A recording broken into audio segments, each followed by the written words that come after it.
Değerli dostlar, hepinize merhabalar. Enstrüman öğreniyorum kanalımıza hoş geldiniz. Bugünkü işleyeceğimiz konu aslında sizlerden gelen yorumlar, mailler ve sorular üzerine bir konu olacak.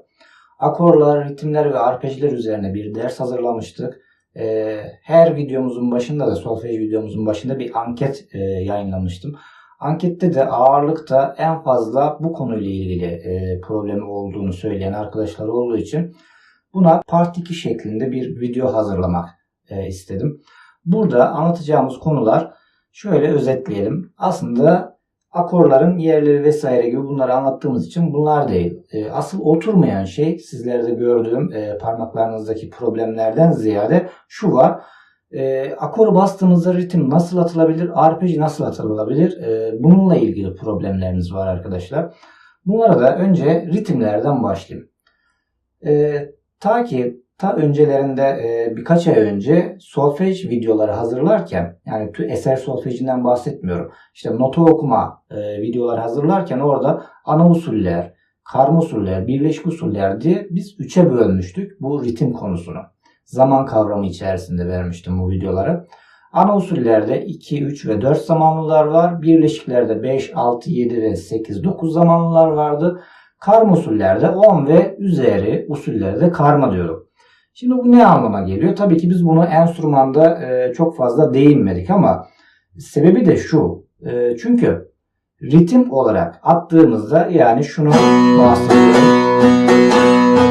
Bunu daha ağırlıkta gitarda yapıyoruz arkadaşlar. Bağlamada çok fazla yaptığımız bir çalma şekli değil ama çok fazla istek geldiği için bunun üzerine sizler için yine bu videoyu hazırlıyorum. 3 tane akor belirleyelim kafamızda. En basitlerinden olsun. La minör olsun. Sol majör olsun. Ve do majör olsun. 2 dörtlük akoru, özür dilerim, 2 dörtlük ritmi öncelikle nasıl atacağız bundan bahsedelim. Vur, vur, çek.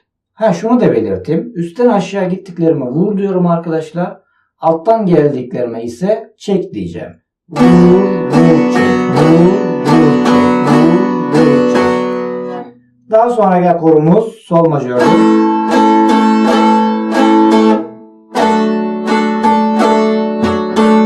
Sonra bunların üçünü birleştirmek. Tabii bu biliyorsunuz ki türkünün içerisindeki akor yürüyüşüyle biz şu anda farazi bir örnek akor yürüyüşü belirtiyoruz.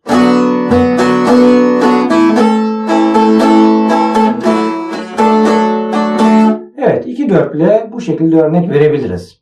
Dersin videonun sonunda da zaten bir eser üzerinde bunu örnekleyeceğim. 2 dörtlü veya 4 dörtlük şeklinde bir örnek vereceğim. Şimdi 4 dörtlüğe geçiyoruz. 4 dörtlüğün üzerinde çok durmak istiyorum. Çünkü 4 dörtlüğün birkaç tane şekli var. Onlardan bahsedeyim. La minörü bastım. Vur, vur, çek, vur, çek, vur, çek. Arkadaşlar en sık kullandıklarımızdan birisi bu. İkincisi vur, vur, çek, çek, vur, çek. Hemen hemen 4 dörtlük diyebileceğimiz birçok eser son attığım ritimde oluyor arkadaşlar. Tekrar bir daha atıyorum bunu. Vur, vur, çek, çek, vur, çek, vur, vur, çek, çek, vur, çek, vur, vur, çek, çek, vur, çek. 3 tane akor üzerinde ritmi götürdük. Başka yine 4 dörtlüğün bir şeklini göstereyim. Eser biraz daha hareketli, yani oyun havasına yakın bir eser veya oyun havası ise bunu çok kullanıyoruz arkadaşlar. İzah edeyim şimdi. Vur, vur, çek, çarp, çek, vur, çek. Evet, çarp dediğimiz nedir? En ayrıntıya gireceğimiz yer aslında burası. Çarp dediğimiz arkadaşlar sağ elimin şu kısmıyla hafifçe şöyle kapatıyorum. Mut diyoruz ya da buna. Yani sesi kesme diyoruz. Şunun gibi. Tabii çok fazla vurduğumuzda kapaktan ses çıkıyor. Yine hafif vurmaya özen gösterin. Gibi. Sesi kestim. Çarp dediğim sesi kesmektir arkadaşlar. Vur, vur, çek, çarp, çek, vur, çek. Sonu bu. Tekrar bir daha topluyorum ritmimi. Vur, vur, çek, çarp, çek, vur, çek. Vur, vur, çek, çarp, çek, vur, çek. Fakat bunlar gitarda çok sık kullandığımız ritim şekilleri. Şunu da hemen belirteyim. Gitar gibi bağlamada lezzetli olmasını beklemeyin değerli dostlar. Çünkü gitarın tel yapısı, klavye yapısı ve eşikten telin kapakla arasındaki mesafe bunları etkiliyor. Yani buradaki çarpma bize tahta sesi veriyor. Çünkü biz bağlamanın kapağına kapatırken kapağına vuruyoruz. Yani orada biraz kötü bir ses çıkabilir. Yani daha hafif vurursanız o kötü gürültüyü gidermiş olursunuz. Ona özelim.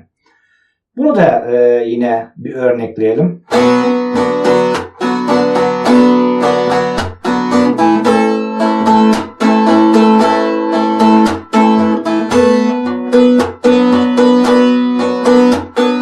Evet, la minör, sol majör, la minör geldi.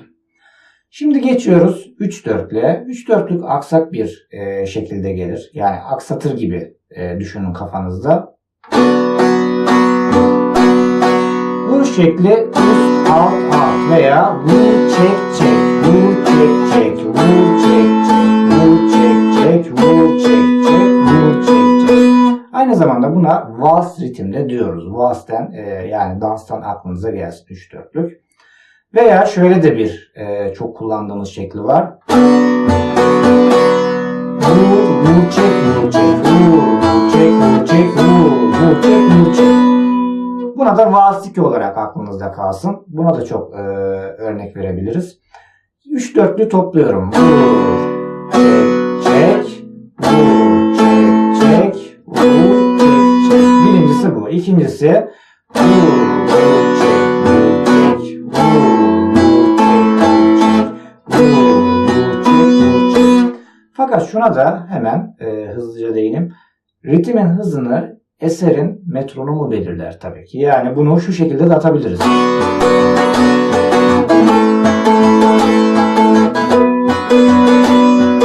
Veya diğerine.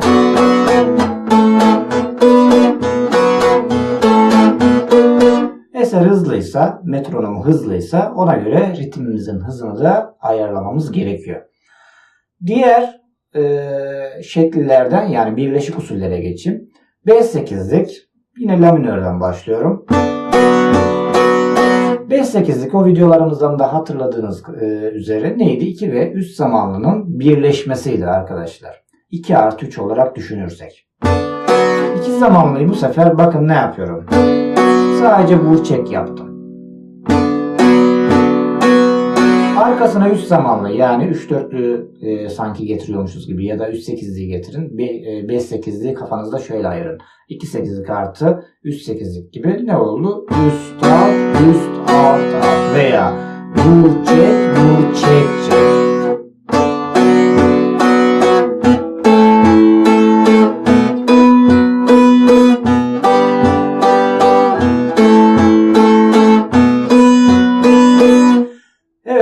Diğeri 6-8'lik. 6-8'liği arkadaşlar 3-8'lik artı 3-8'lik olarak düşünürseniz işimiz çok kolay. Çünkü vur çek çek, vur çek çek, vur çek çek, vur çek çek, vur çek çek, vur çek çek.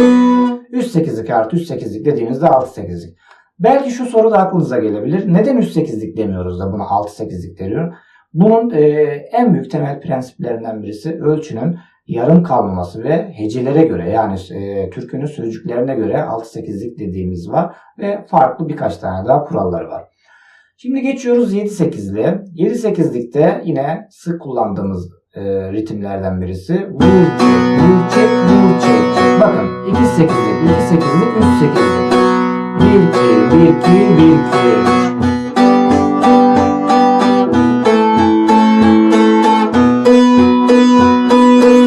Bir de tam tersine o videolardan da hatırlayacaksınız. Bunların başına 3 zamanlıyla getirdiğimiz oluyordu. Veya 3 zamanlı, 2 zamanlı, 2 zamanlı yapıyorduk. 2 zamanlı, 2 zamanlı, 3 zamanlı yapıyorduk. Yani lütfen o videoları izleyin. Çünkü şu an anlattıklarım biraz havada kalıyormuş gibi. Ama o videoları izlediğinizde dediklerim şu anda anlaşılır olacak. Ana usuller, birleşik usuller ve karma usuller videolarımız. Solfej oynatma listesine aldım arkadaşlar. Solfej bilgileri oynatma listesinde. Şimdi 7-8'liğin bir de tersini çevirirsek yani 3 zamanlıyı başa alırsak 3 zamanlı 2 zamanlı 2 zamanlı olacak.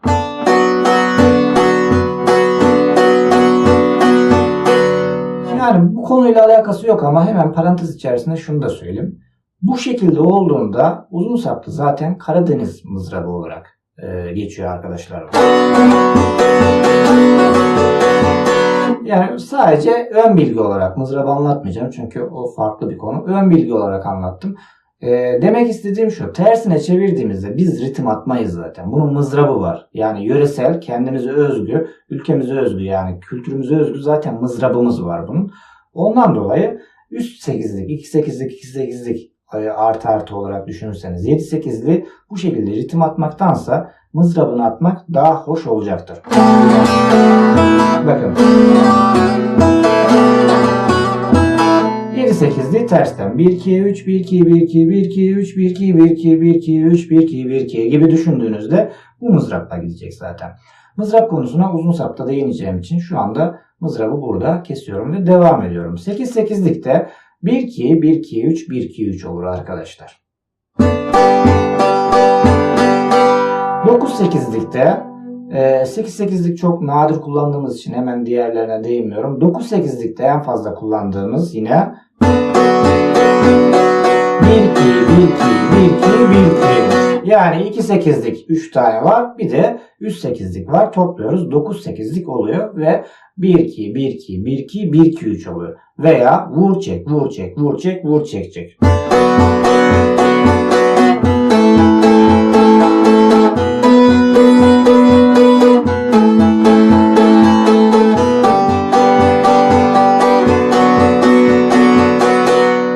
Evet, 18'likte de değerli dostlar genelde bunun 5-8 artı 5-8 olarak gördüğümüz için yani 1-2-1-2-3, 1-2-1-2-3 olarak gördüğümüz zaman 5-8'liği 2 tane yan yana getirmiş gibi düşünün. Veya diğer şekillerine de bahsedeyim. 1-2-3, 1-2-3, 1-2-1-2 gelirse vur çek çek, vur çek çek, vur çek, vur çek. Evet, diğerlerine değinmeyeceğim. Ağırlıkta bunları kullanıyoruz. Açıkçası ben çok fazla bağlamalar, ritim atma taraftarı değilim.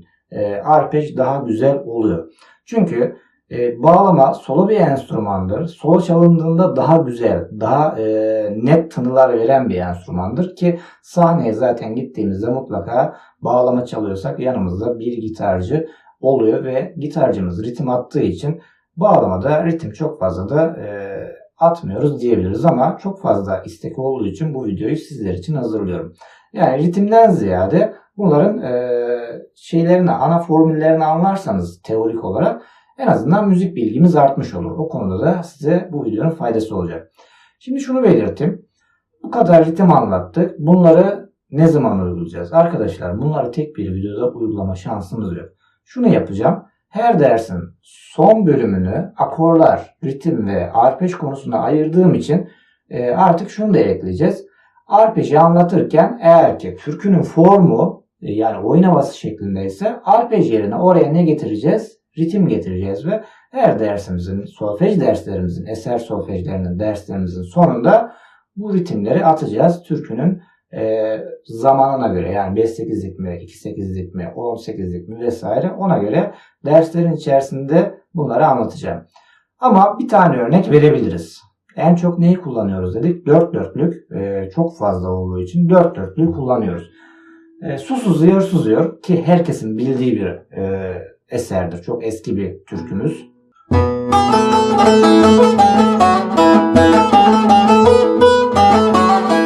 Şimdi basit haliyle budur arkadaşlar. Ne yaptık? Fa, sol, la, fa, sol ve mi üzerine gittik. Ama hızlı bir gidişat olduğu için biz buraya mi için bir akor, fa için bir akor, sol için bir akor, la için bir akor düşünemeyiz. Bundan dolayı yani şu an anlattığım bu soloya göre en basit akoru nasıl kurarız? Onu anlatıyorum aslında. Sol majör basarsak arkadaşlar oraya iyi gelecektir. Yani mi, fa, sol'u bu şekilde akor şeklinde gezemeyeceğimiz için en baskın notamızda burada sol üzerinde durduğundan dolayı oraya sol majörü yerleştirdik. Yani şu bölüme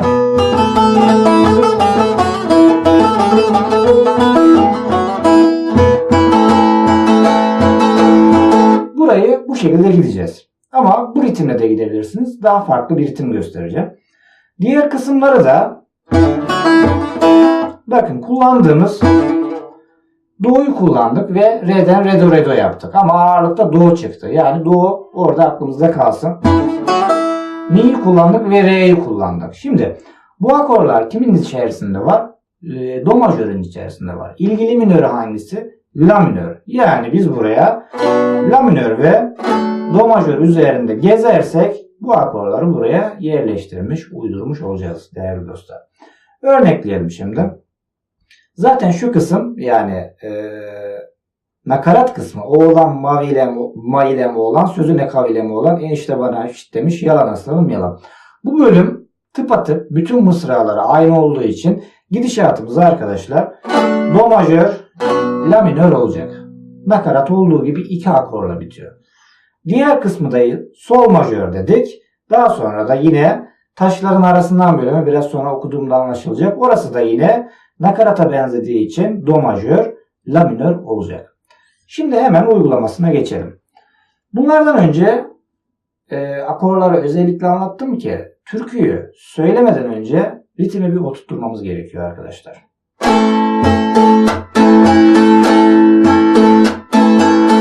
Yani sol majörde şu 4/4'lüğün bu formunu çalışıyorum. Vur, vur, çek, çap, çek, vur, çek, vur, vur, çek, çap, çek, vur, çek. Bunun kaç tane adet olacağını hemen söyleyeyim. Su sızıyor, sızıyor. Buraya 2 tane getirdik. 2 tane dediğim nedir? Daha açıklayıcı olayım. Vur, vur, çek, pardon. Vur, vur, çek, çarp, çek, vur, çeke bir ritim diyorum arkadaşlar. Çünkü burası 4/4'lük bir ölçüye tekamül ettiği için buna 1 diyorum. Bir tane daha bundan attığımda 2 tane olmuş oluyor. 2 tane dediğim o yani. 1, 2. Evet 2 tane buraya 4/4'lük attığımda ne oldu? Su sızıyor, sızıyor. Buraya kadar geldim. Fakat bir ayrıntı daha var. Hemen onu da söyleyeyim. Çünkü bu önemli. İlk vuruşumu bakın. İlk vurumu boşa harcadım. Bu ne anlama geliyor? S anlamına geliyor. Yani sözcükle girmiyorum. S ile giriyorum esere ve burada sözcük olmadığı için yani ritimle direkt sözcüğünüz başlamıyor. Buna dikkat edin yoksa oturmaz. Bakın. Bir vuruştan sonra girdim. Bu da çok önemli. Bunu dikkat ederek yaptığınızda buraya 2 ölçüye bu formu yani su sızıyor bölümünü oturtmuş olacaksınız. Sonra ne geliyor? Burası bir daha tekrar. Alayım bir daha. Su sızıyor, sızıyor. Su sızıyor, sızıyor. Ne oldu? 4 tane ritim attığımızda su sızıyor bölümünü bitirdik. Sonra taşların A. Bakın heceye dikkat edin. Orada kestim. Oraya kadar 1/4'lük do majör attım. Taşların arasında do majör, la minör. Taşların arasında bir tane do majör, bir tane la minörde taşların arasından bölümüne denk geldi. Şimdi birinci ve ikinci mısrayı yani su sızıyor sızıyor birinci mısra, taşların arasından da ikinci mısramızı arkadaşlar topluyorum. Su sızıyor, sızıyor, su sızıyor, sızıyor, taşların arasında, taşların arasında. Evet, 2'şer defa yaptığımız için adetlerde 2'şer yani çarpı 2 oldu. Şimdi diğer bir bölümümüz yani 3. ve 4. mısramız eğil bir yol öpeyim kaşların arasında. Tıpatıp yukarı ile aynı. Yani 1. mısra ile 3. mısra aynı. 2. mısra ile de 4. mısra aynı. Anlatmaya gerek yok. Yapayım geçiyorum hemen. Eğil bir yol öpeyim, eğil bir yol öpeyim kaşların arasında, kaşların arasında. Birinci kıtamız bitti. Geriye ne kaldı? Nakaratımız. Dersin başında ne demiştik? Yani bu şarkıyı, eseri anlatırken, türküyü anlatırken ne demiştik? Do majör ve la minörle bitiriyoruz nakaratı demiştik. Şu olacak. Oğlan mavi. Bir tane geldi buraya. Le oğlan. Bir tane de la minör geldi. Topluyorum birinci mısrayı. Oğlan haydi oğlan. İki tane ritim attım. Biri do majör, biri la minör arkadaşlar. Sonra bunu diğer mısralara yayıyorum. Çünkü birinci mısrayla 2, 3 ve 4. mısra aynı olduğundan dolayı eseri bitirmiş oluyoruz. Devam edeyim, diğer mısralarını söyleyeyim örnek olsun diye. Sözüne kabile olan enişte bana piş demiş, yalan aslanım yalan. Evet, şimdi biz ne yaptık? Birinci kıta ki bağlama, çalıp söyleme derslerinde bilmem şu feleği anlatırken bunu anlatmıştım. Birinci kıta ve nakaratı ritimde çaldık. Dolayısıyla ikinci kıta ve üçüncü kıta ne olacak? Birinci kıtanın aynısı olacak. Akorları ve ritimleri aynı olacak. Yine kıtaların arasına da nakarat koyduğumuzda ne yapmış oluyoruz? Türkünün tamamını çalmış oluyoruz. Fakat bu hemen şunu da söyleyeyim. Ritimde değerli dostlar müzik olmadığı için, adı üzerinde ritim yani solo bir geçiş olmadığı için müzik çıkmayacaktır. Yani susuz yoru çaldığınız anlaşılmayacaktır. Mutlaka bunu eserin söz bölümüne yerleştirin. Çünkü söylediğinizde müzik ağzınızla eşlik etmiş oluyorsunuz. Ara kısımları ritim atmaya çalışmanın bir anlamı yok. Çünkü ara kısımları mutlaka çalın. İleriki derslerde de zaten bunu solfej olarak susuz yoru işleyeceğiz. Yani göstereceğim, videosunu çekeceğim. Evet, bunların üzerine konuştuk. Türkümüzün üzerine konuştuk. Bir de hemen ona da atlamadan belirteyim. En fazla yine sorulan sorulardan birisi. Tabii çok soru sormuşsunuz ve bunların hepsini değerlendireceğim. Konu konu olarak anlatacağım. Çünkü bir videoya farklı farklı konulardan geçiş yaparak konuları böyle yayarak anlatmak istiyorum. Konuları birleştirerek sorularınıza cevap vermek yine çok fazla işe yaramayacağı için bir videoya sadece bugün ritmi ve arpeci sığdıracağım. Daha sonraki çekeceğim soru cevap videosuna da diğer eksiklerinizi, yazdığınız ve gösterdiğiniz, videolarınızı attığınız eksikleri anlatacağım. Bugün yine arpej. Yani ritim anlattık. Arpej sorusunu anlatacağız. Arpejde şimdi bunu söylediğimde belki inanmayacaksınız ama arpejin standart bir yürüyüşü yok değerli dostlar. Arpejin yürüyüşü türkünün hani formuna göre türkü belirler o yolu. Çünkü en çok soru şu. Üstten mi vuracağım, üst tele mi vuracağım, alttan mı vuracağım, orta tele mi vuracağım gibi. Bu biraz sizin kulağınıza bağlı arkadaşlar. Ama şunu yapabiliriz. Bir türkü üzerinde de örnek verebiliriz. Tabii ama bir türkü üzerinde örnek verdiğimizde başka bir türküye bunun yardımı olmayacak. Çünkü o türkünün yürüyüşüyle o türkünün yürüyüşü aynı olmayacak. Ama şu şekilde düşünüyorum. Arpeje ilk başta en çok kullandığımız arpejden başlayalım. Üst. Yani yönleri söylüyorum şimdi. Üst, alt, alt, üst yaptık. Peki. Üst. Şimdi telleri söylüyorum. Üst, alt, orta, üst. Buna bu şekilde bir arpej cebinize koymuş olursunuz. Buna bu şekilde çalışın arkadaşlar. Fa majöre basalım. Bakın bu sefer üstten başlamadım. Alttan başladım. Bunun sebebi de ince bir ayrıntı var. Fa majörde kök nota fa'dır. Gelip üstten başlarsam o zaman ben do çalmış oluyorum. Yani standartı tutturamayışımızın esas sebebi bu ki bağlama 3 telli bir enstrüman. 6 tane teli olsa bu daha kolay olacak. Yani 2 tane fa'mız olacak. Hani gitar gibi olsaydı eğer. 2 tane fa olduğu için üst telden başlayabilirdik arpeje ve bir standarda koyabilirdik. Ama fa dediğimiz için belki karışık gelecek bir konu ama kök akorun yani akorun kökü fa olduğu için üstten başlayamam. Çünkü üstte do var. Ortadan başlayamam, la var. Ama şunu belirtebilirim. Kök notadan başlayabilirsiniz arpejinizin ilk tezenesine. Yani alt tele kalıyor fa. Alt telden başladım. Bu sefer ne yaptım? Yönleri söylüyorum. Alt, üst, üst, alt. Telleri söylüyorum. Alt, üst, orta, alt.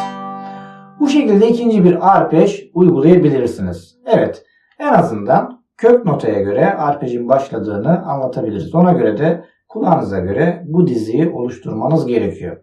Şimdi en fazla yine arpejin kullandığımız yerlerden şöyle alalım. Bir kürdiyi bir esermiş gibi düşünelim. Bakın hep alt telden aldım ilk notamı. Çünkü La minör arkadaşlar. Nerede bunun kökü? Alt telde. Eğer ki böyle yaparsam, la minörün parçasına basarsam, tabii üst telde la olduğu için yine üst telde bu şekilde bir arpej alabilirim. Sonra ne bastık? Sol minör. Nerede kök nota? Alt telde, solde. Fa majör, anca örneğini vermiştik zaten. Başka bir örnek verelim.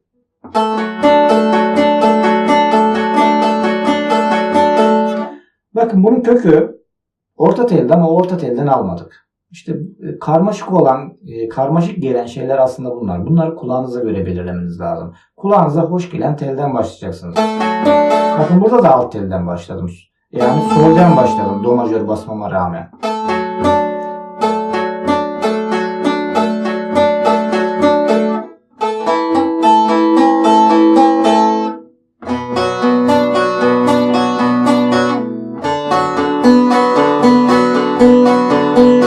Gibi birkaç tane örnek verdik. Şimdi akorlar üzerinde tek bir arpejde geçiş yaptım. Tek bir akorun üzerinde birkaç arpej yapalım arkadaşlar. Bakın 2 tane üst tele vurdum. Orta alt gittim.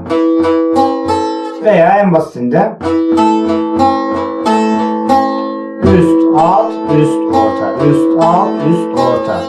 Şimdi belki bu anlattıklarımız da karmaşık gelebilir türkülerde uygulamadığımızda. Yine tekrarlıyorum. Bunun standart bir yürüyüşü olmadığı için, hani ritimde basit. Ne diyoruz? 2/4'lük kardeşim bu. Olay basit. 2/4'lük ritmi bu şekilde yaptığımızda bu mutlaka her 2/4'lüğe hemen hemen uymak zorunda. Metronomu ayarladığın sürece. Ama arpejde bunu bağlama 3 telli olduğu için, yani zengin adet telimiz olmadığı için bunu bir standarda yerleştiremiyoruz. Ama gitarda tabii ki belirli bir standardı var ve 3/4'lük, 2/4'lük, 4/4'lük gibi standartta atabildiğimiz arpejler var. Ama orada da yine şarkının gidişatına göre arpejleri, bir şarkının içerisinde 3-4 tane çeşit arpeji sıralayabiliyoruz. Yani 4/4'lüğün 3-4 tane şeklini diyeyim. Değerli dostlar, videomuz çok da uzun olmasın diye bugün ne yaptık? Ritimleri ve arpej sorularınızı değerlendirdim. Çünkü en fazla soru bununla ilgili gelmişti. Diğer sorularınız da çarpma vurma üzerine. Bunun üzerine teferruatlı bir video hazırladım. Anlatacaklarım yine o kadardır. Yani bu zamanla oluşacak.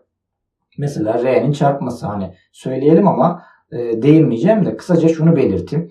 Çarpma, çekme, vurma, süsleme üzerine, ritmik hareketler üzerine teferruatlı bir video hazırladığım için tekrar bir daha bunu söylemeyeceğim ama bunun üzerine video yapmayacağım. Ama şunu söyleyebilirim. Her dersimizin içerisinde burada çarpma var, burada süsleme var, burada vurma var gibi söylediğim için inanın zamanla bu parmak oturacak ve zamanla onları başaracaksınız.